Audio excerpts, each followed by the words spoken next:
नमस्कार किसान भाइयों, हैप्पी फार्म विद अमर में आपका स्वागत है। आज हम आपको धान की फसल के बारे में बताना चाहते हैं। हमारे पास फ़ोन आ रहे हैं कि धान की फसल में दाने नहीं पड़ पा रहे हैं। बाली तो निकलती है लेकिन दाने खाली हैं, सफ़ेद बालियां हैं। उसका दाने ना पड़ने का क्या कारण है, तो चलिए आज की वीडियो शुरू करते हैं। आप देख रहे हैं कि आजकल धान का सीजन है। कुछ किसान भाइयों के खेतों में बाली निकल आई हैं, कुछ खेतों में बाली निकलना बाकी है। और ये धान में जो बाली निकलती है और बाली में दाने नहीं पड़ते, उसके एक कारण नहीं है, कई कारण हैं। पहला कारण तो ये है कि धान के कोत में जब बाली होती है और कोत में बाली से लेकर धान जो है मिल्क की अवस्था तक, दूधावस्था तक अगर पानी का अभाव रहेगा तो धान के बाली में दाने नहीं पड़ेंगे।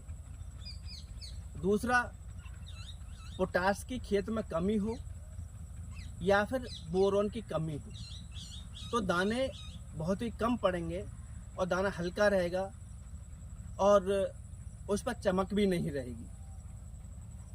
और इसके अलावा तीसरा कारण होता है कि हमारे धान की फसल में असंतुलित पोषक तत्वों का इस्तेमाल करना।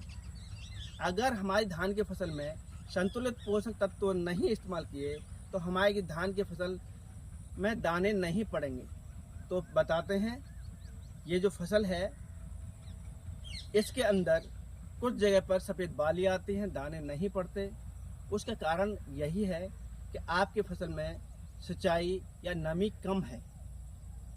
तो हमें किसान भाइयों सबसे पहले ये ध्यान देना है, जब हमारी फसल कोत में बाली हो उस समय पर हमारी फसल में नमी की कमी नहीं होनी चाहिए। उसमें नमी बरकरार रहनी चाहिए, जिससे कि कोत में बाली आने के बाद जो दाना आएगा मजबूत आएगा, सुडौल आएगा। दूसरा कारण ये है कि हमारी फसल के अंदर संतुलित भोजन ना दिया जाए।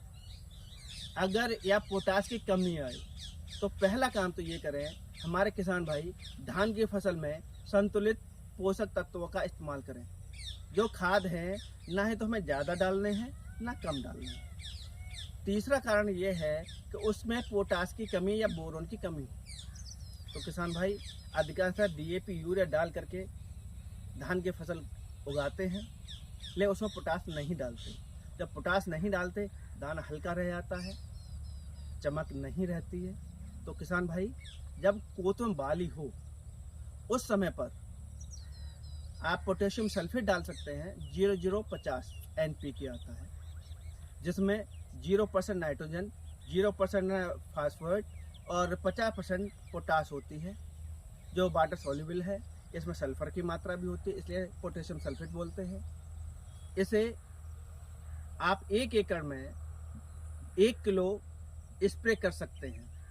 इसके अलावा हमारे किसान भाई इसके अंदर बोरोन का भी इस्तेमाल कर सकते हैं। बोरोन 1 ग्राम 1 लीटर पानी में मिला करके 0050 या फिर पोटेशियम नाइट्रेट 13045, नाइट्रोजन 13%, फास्फोरस 0% और पोटास 45%, इसका स्प्रे भी हम करेंगे तो हमारे फसल के अंदर जो बाली निकलेंगी तंदुरुस्त निकलेंगी, मजबूत निकलेंगी, दाना सुडौल होगा, चमकदार होगा। इसके अलावा हमारे किसान भाई बाली निकलने के बाद स्प्रे करते हैं तो उसका परिणाम ये होता है कि जब फूल आता है हमारी फसल पर, पुष्प अवस्था में होती है, उस समय पर स्प्रे करने से हमारे जो बाली पर जो फूल आता है वो हल जाता है, झड़ जाता है, जिसके कारण पॉलिनेशन प्रॉपर नहीं हो पाता और हमारी फसल में दाने नहीं पड़ पाते।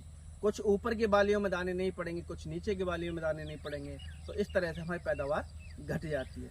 तो किसान भाइयों, ये बहुत ही महत्वपूर्ण वीडियो है और इसे आप जो है हमारी वीडियो देख करके अगर आपकी फसल में बाली नहीं निकली है, अभी कोत में बाली है, उस समय पर 1 किलो प्रति एकड़ 13,045 या 0,050 और 1 ग्राम प्रति लीटर पानी में बोरोन का स्प्रे कर सकते हैं। दूसरा काम, नमी बरकरार रखें जब तक दाना सख्त ना हो जाए। तीसरा काम, आप जब बाली निकलने पर, जब पुष्पावस्था में फसल होती है, उस समय पर आप जो किसी भी कीटनाशक या फिर कोई भी है ना स्प्रे ना करें, जिससे हमारे फूल हल जाएं। जब दाना सख्त हो जाए, हल्का सा सख्त हो जाए, मिल की अवस्था में हो, तो आप स्प्रे कर सकते हैं। इसी के साथ आगे और हम वीडियो बनाएंगे, बहुत ज़रूरी वीडियो था। धन्यवाद।